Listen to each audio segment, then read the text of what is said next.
I grew up in a little town in Illinois called Cherry Valley, Illinois. It consisted of about 175 people when I was growing up there. We lived along the river. That's where I guess I learned to do my hunting, my fishing, my trapping. It was quite a childhood. It was very, very small community. So you got to know everybody, and we was all friends at that time. My father was an exceptional man. He believed in fellowship with other personnel, and that's what he always pushed to us kids was, if you don't help your fellow employee or your fellow person in life, you're not going to be much in life as you go through life. So I think my biggest hero in my life was my father. Leonard Keller was drafted into the Army in 1966, just after his 19th birthday. After basic and then advanced infantry training, he joined the 60th Infantry in Vietnam.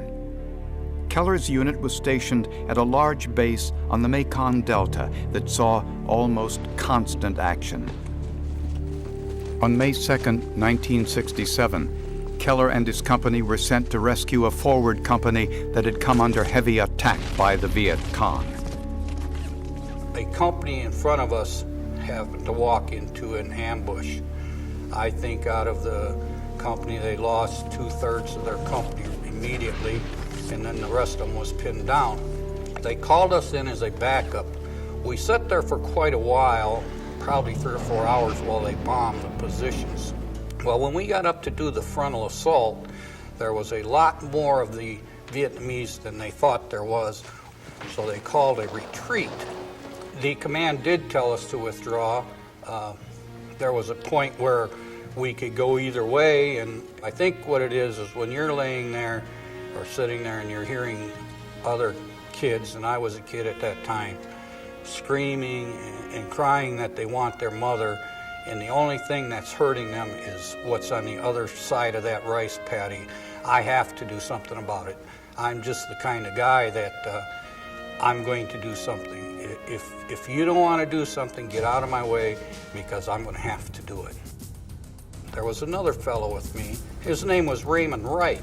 I said, Ray, let's go get these guys. And he said, okay. And so we proceeded up a rice paddy that they had been dug into. I would lay down a base of fire, and Ray would go up and throw a hand grenade in.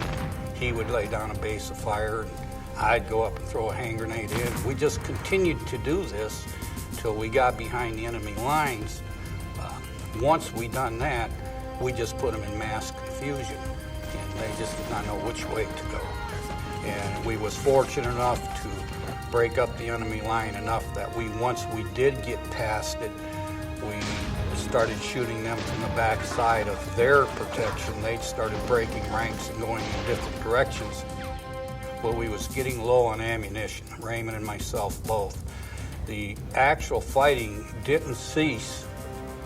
We came back out from behind the lines. We went to the helicopters and unloaded more ammunition. We loaded the wounded back in, and then we went back up and fought more.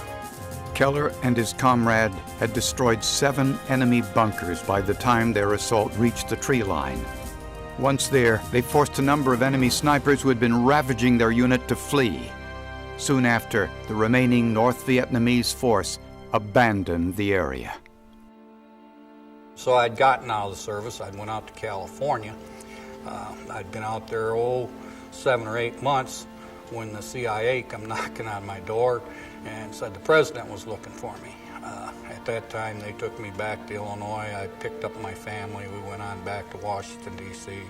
to receive the medal. I received my medal from Lyndon Johnson.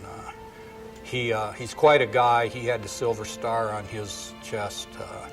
He had tears in his eyes, and he spoke to each one of us under his breath and was just telling us how proud he is to be able to give this medal to us, that, we are true heroes of the United States.